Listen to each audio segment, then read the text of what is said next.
For those of you who thought I wasn't going to talk about anything meaningful today in my videos, I decided to leave you with a little tidbit. I actually have two of them. If you're interested, I have two specific things that I want to talk about. I'm not going to get into what the next video is going to be because I'm going to post it literally today. But for this video, I want to talk a little bit about how to know anything. How to know anything. Like if you want to know the history behind your favorite bourbon, or you want to know how apples came to be, or you want to know anything about anything, it's actually very simple, but it takes some spiritual prowess to know. It takes a certain ability, a certain spiritual practice in order to be able to understand everything and anything, right? So the title of this video is How to Know Anything, the Akashic Records, part 3, I guess, right?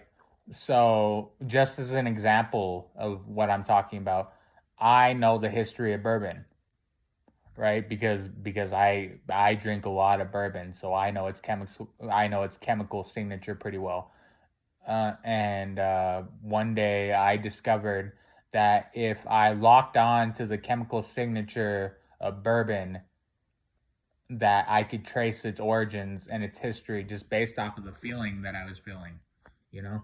Like I say about the Akashic Records, that this is how it all works, is that everything has a chemical signature. Everything has an emotional signature. Everything has emotions. Everything is emotions. So if you can learn to sense the chemical signature of anything, you can find out its history going back as far as you want, just based off of that chemical signature, right? Like how in my first videos I talked about how the emotional spectrum, if you could like tap into every emotion, you can literally know everything. It's the same basis, based off of the chemical signature of whatever you're sensing. You can learn the history behind anything. You can learn the history behind bourbon. You can learn the history behind beer. You can learn the history behind apples. You can learn the history behind applesauce. You can learn the history behind all these things just based off of learning how to sense chemical key signatures, right? And based off of these chemical key signatures, you can basically know anything, the history of anything, right? And knowing the history of anything, having the power to tap into knowing the history of anything, that's like the whole shebang, right? If you can tap into like the signature of a banana and learn that 5,000 years ago they were eaten by primates that shit them out on the island of the Philippines or whatever, just based off of the chemical signature of a banana, then you're basically good to go on like knowing the history of anything. And if you know the history of anything, then you know anything. You know anything. Now I know there are like things like that you just don't need to know the history behind, like law or like mathematics or like stuff like that. But a lot of the history of the world is hidden behind chemical signatures. And if you can just tap into something's chemical signature, you can trace the roots of its origin back to the original source. And thus, you can literally understand the history of anything, and you can understand almost anything. Almost anything.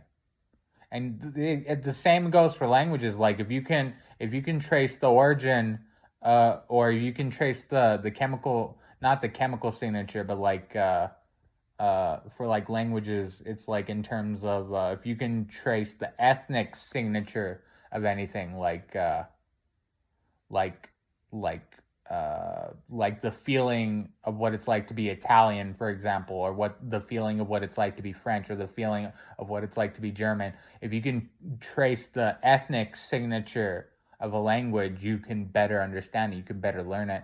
And if you don't already know it, you can basically learn any language that you want to learn on earth just based off of tracing the ethnic signature of it and like tapping into that and like just using your intuition and just kind of flowing with the language that comes out of you instead of like thinking so hard about it, just like letting the ethnic history of the language just speak for itself. If you can understand the signature behind that, if you can understand the ethnic signature, if you can understand what an Italian feels like, if you can understand what a Frenchman feels like, if you can understand what a German feels like, you can basically learn any language really, really fast, right? Just understanding these feelings of what it's like to feel in these ethnic cultures. That's why feelings are so important, because if you can learn to feel these different things, you can literally learn to do anything you want to do. It's like a smorgasbord of information that's at your fingertips. And that's what I wanted to talk about in today's video. And peace.